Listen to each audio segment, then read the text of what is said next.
네, 오늘 10분 메시지 71강 71번째 합니다.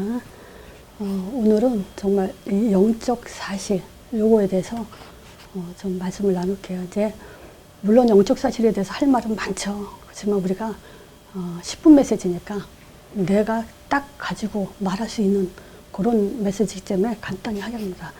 자, 오늘 본문이 요한복음 10장 10절이에요. 이 도적이 있어요.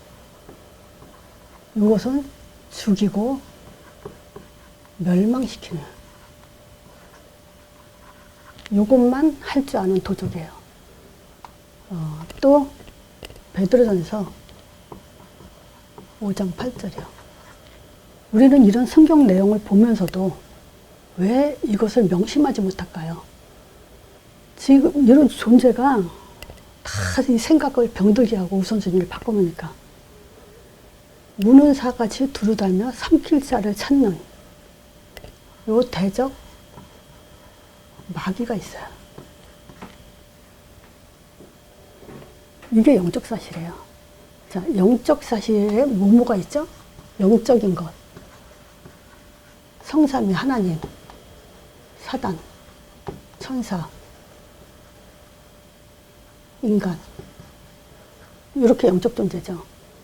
그래서 이 인간이 하나님의 영향을 받냐, 사단의 영향을 받냐, 둘 중에 하나예요. 근데 우리 하나님 자녀인 우리조차도 이 영적 사실에 너무 무디고 무딘 삶을 살고 있어요. 자, 그래서 우리가 뭘 알아야 되냐? 약속으로 주신 게 있어요.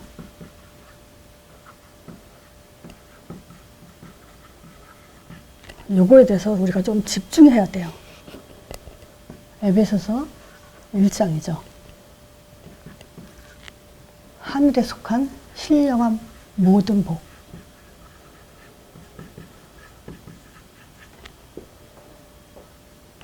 하나님이 우리에게 주신 거죠. 그리스도의 아버지, 예수 그리스도의 아버지께서 그리스도 안에서만 하늘에 속한 모든 신령한 복으로 우리에게 복 주셨어요. 그게 그리스도 안에서, 요 그리스도 통해서만 준다는 거예요. 그리스도 안에서 어렵죠. 근데 그리스도 통해서만 줘요. 말하자면 그리스도 아니면 아무것도 안 주신다는 거죠. 여기서 뭐냐면 하늘에 속한 신령한 복을 받을 수 있는 그 답이에요. 근데 문제는 뭐냐면 하늘에 속한 신령한 복이 뭐냐는 거죠. 그게 누가복음 11장 13절에 보면요. 이 세상 부모도요. 아무리 악해도 자기 자식에게 좋은 걸 주려고 그래요. 하물며 하나님께서 우리에게 성령을 주시지 않겠냐. 바로 이 성령의 역사, 성령의 사역은요. 하늘에 속한 최고의 신령한 복이에요. 이거에 대해서 40일 동안 사도행전 1장 3절이죠. 40일 동안 집중했잖아요.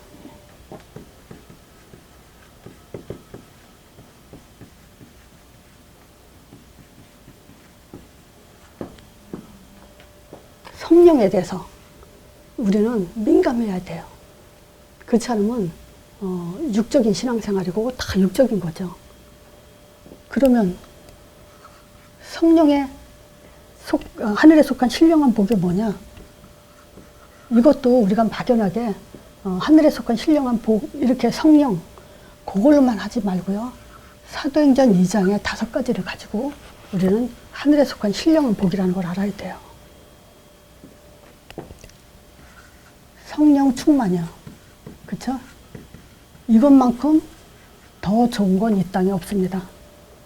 땅에 주신 최고의 축복이 성령 충만이에요. 그래서 이 성령 충만은 결국 뭐냐? 에덴 동산 있죠? 네 강줄기. 그 네 강줄기에 복음이 흘러내려가듯이 이 성령의 역사가 이 동서남북으로 퍼져나가도록 우리에게 뭐냐? 충만 주신 거예요. 그래서 땅끝까지 가라는 건 뭐냐면 에덴 동산의 축복을 온 땅에 퍼져나가도록 하라. 그 성령 충만이에요. 그래서 이 성령에 대한 충만, 이러면서도 우리가 내주, 구원의 완성, 이렇게 이해가 돼야 돼요. 그래서 제가 그러죠. 성령 그러면 딱 생각나는 것이 내주 구원의 완성 이렇게 가지라고요. 이걸 안 가르쳐 줘가지고 체험하려고 응답 받으려고 뭐 병 고치려고 별 방언 받으려고 헛짓을 많이 했죠. 이제는 성경대로 우리가 성령은 우리 안에 내주해서 하나님 충만 속에 살도록 하는 것이 하나님의 가장 큰 목적이에요. 또 이 충만은 결국 사도행전 2장에 오신 그 오순절날 마가다락방에 임한 성령은 이제 구원 사역이 끝났어요. 완성됐어요. 그래서 땅끝까지 가라는 거거든요. 그래서 우리에게 성령이 인도하는 것이 뭐냐? 뭘로? 전도라는 인생 방향을 가지고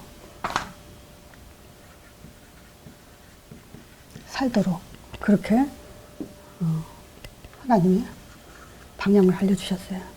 그리고 말씀 성취를 이루라는 거예요. 제가 그랬죠. 하나님의 말씀을 두 가지로 정리하라고. 말씀이 뭐냐? 창세기 3장 15절 하나님이 약속 줬죠. 예수님이 마지막 메시지죠. 이 두 가지요. 요게 말씀 성취입니다. 요 말씀이 땅끝까지 가는 것이 말씀 성취예요. 땅끝까지 안 가는데 그게 어떻게 말씀 성취입니까? 내가 아무리 외우고 내가 혼자 기뻐도요. 그거는 자기 충만이지 하나님과 상관없어요. 자, 요 세 가지를 가진 사람이 바로 제자예요. 요 제자가 현장을 반드시 정복하게 돼 있어요. 그래서 바울이 제자 만나고 교회 세우고 그렇게 정복한 내용이 있죠. 바로 이게 하늘에 속한 신령한 복이에요. 다른 거 가지고 여기다가 더하고 빼고 하지 마세요. 좋은 거 가지니까 하나님 복 줬다, 응답 줬다, 축복 줬다, 경제. 나는 이 지금 전도 하는 사람들 속에서도 경제 가지고 이게 부유를 자랑하고 또 막 이렇게 하는 거 보면 참 한숨이 나와요. 그런 거 싹 다 빼버리고 약속으로 주신 것, 그리스도 안에서 주셨습니다. 그리고 또 한 가지, 제가 현장 사역을 하면서 어떤 분에게 질문했어요. 그분이 목사님이에요. 이 그리스도와 예수 이름과 어느 게, 이건 질문 같지 않은 질문이에요. 이 둘 중에 하나만 선택하라면 당신은 어느 거 선택할 거냐? 그랬더니 많이 고민을 하더라고요. 그렇잖아요. 그리스도가 없어도 안 되고 예수 이름 없어도 안 되고. 이거 질문 같지 않은 질문이에요. 그렇지만 사역을 위해서는 질문을 해도 되는 질문입니다. 자, 요 그리스도는 하나님 입장에서는 우리에게 반드시 그리스도가 필요해요. 왜냐? 영이 죽었고 죄 가운데 빠졌고 사단이 잡혔거든요. 하나님 입장에서는 그리스도를 보내셔야 돼요. 그 일을 하셔야 돼요. 근데 우리 입장에서는 예수 이름이 필요해요.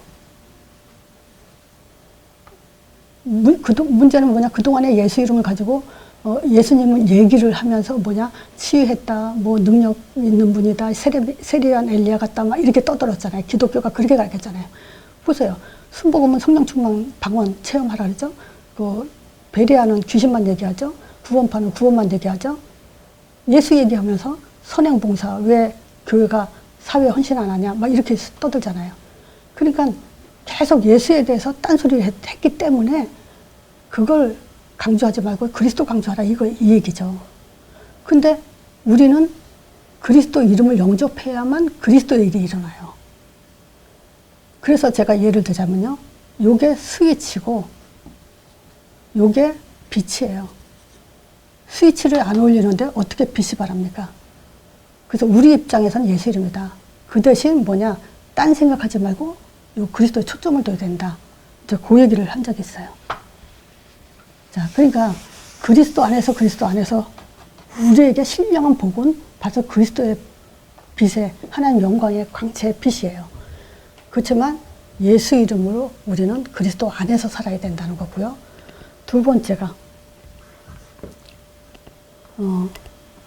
이것을 절대 목까지 가도록 방해하는 엄청난 속고 있는 문제가 있죠. 그게 창세기 3장 1절에서 6절 요 문제예요.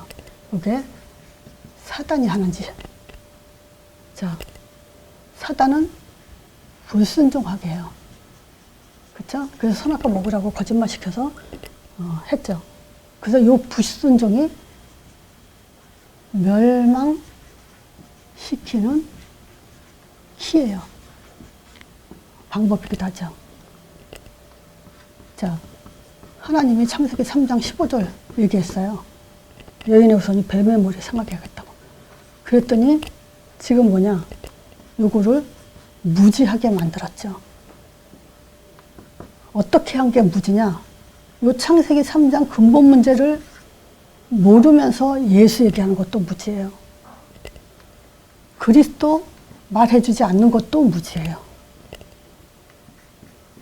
예수 이름 강조하지 않는 것도 무지예요. 그러니까 아무리 예수 얘기하는데 왜 우리가 지금 신앙생활 해야 되고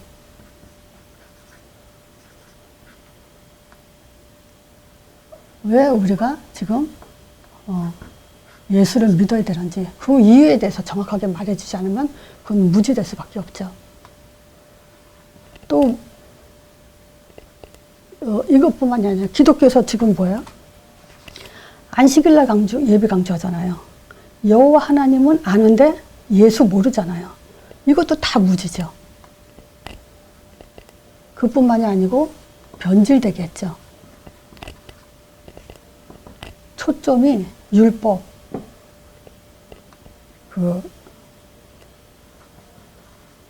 귀신론, 방언, 구원받은 날짜, 기도받아라, 기도해서 응답받아라. 이런 것들이 다 지금 변질된 거예요. 예수 얘기하면서 행위 얘기하고, 율법은 결국 행위죠.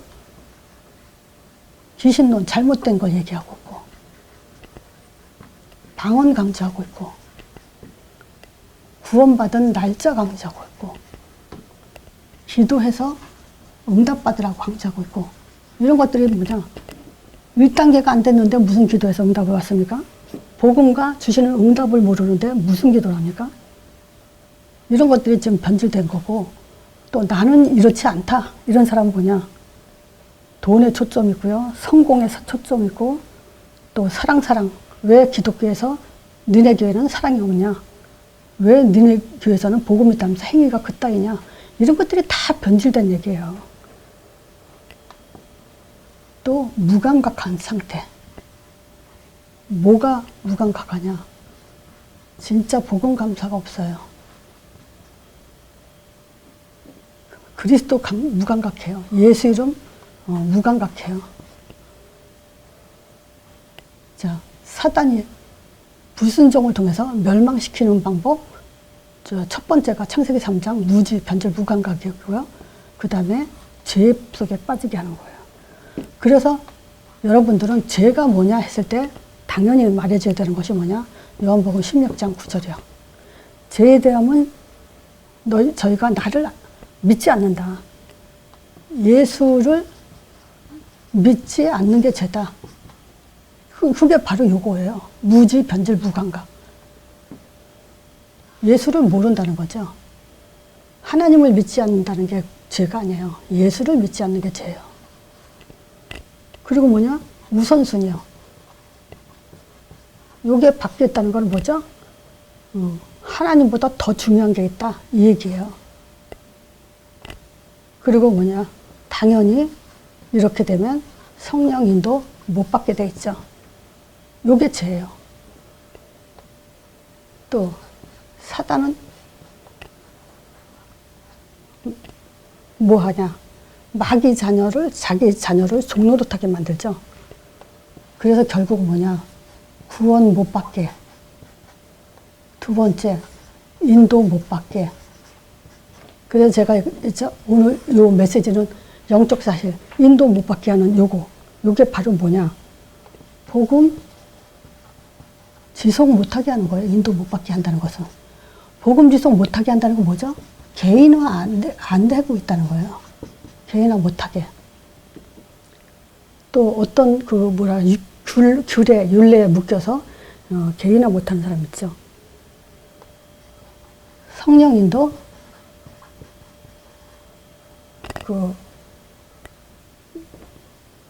요게 성령도 못 받게 하는 게 복음 주석 못 하게. 그러니까 개인화가 안 되잖아요. 복음 주석 안 되잖아요. 그러면 당연히 문제 오면 거기에 묶이게 돼 있어요. 그리고 선택과 결정. 내 마음대로. 요게 이제 성령도 못 받게 하는 사단의 전략이에요. 그래서 영적 사실 오늘 요거 진짜 달달달달 해야 돼요. 그럼 결국 뭐죠? 응답 못 받게 되는 거죠. 이거 뭐냐? 전도 못하게. 개인 안 되면 당연히 전도 안 되죠. 성령도 못 받으면 당연히 전도 못 한다는 거죠. 그러니까 결국 뭐냐? 결론이 요것만 못하게 하면 사단은 승리한다 그랬죠. 자, 그래서 이 영적 사실에 대해서 잘 모르게 되면은요, 문제 왔을 때, 요건 최근에 있었던 문제입니다. 어느 날 갑자기 사고로 아내가 이제 사고를 당하게 됐어요. 그랬더니 남편과 자식들이 충격에 받아버렸어요. 근데 남편이 하는 말이 이 충격을 받았을 때 갑자기 호흡곤란이 왔다고 그러더라고요. 이건 뭡니까? 문제가 왔어요. 사고로 충격을 받았어요. 이건 지금 정신적 충격을 받았는데 육신의 문제가 왔다 이거잖아요. 이게 지금 연결돼 있잖아요. 이걸 하면서 공황장애라는 것이 자기가 체험했다고 이 얘기를 하더라고요. 그럼 보세요. 정신과 육은요 연결돼 있다는 얘기가 우리는 당연히 아는 얘기잖아요. 그래서 요한삼서 1장에는요. 내 영혼이 잘됨 같이 요게 잘 돼야 된다고 얘기를 하는 거예요. 이게 안 되는데 우리가 뭘 가지고 이 인생을 살겠습니까? 어느 날 갑자기 닥쳐오는 그 문제 어떻게 버팅깁니까 우리가? 이 고백을 들으면서 또 이 영적 사실을 알아야 된다는 강조하고 싶어서 다시 준비해봤습니다. 진짜 하늘에 속한 신령한 복 그리스도 예수 그리스도 이름 안에 그리스도의 빛이 우리에게 비춰준 그 영적 사실을 놓치면 안 됩니다. 그걸 뺏어가는 것이 바로 사단이 이런 짓을 하는 겁니다. 그래서 이거는 안 보고도 줄줄 할 수 있을 만큼 자기 것으로 만들기 바랍니다.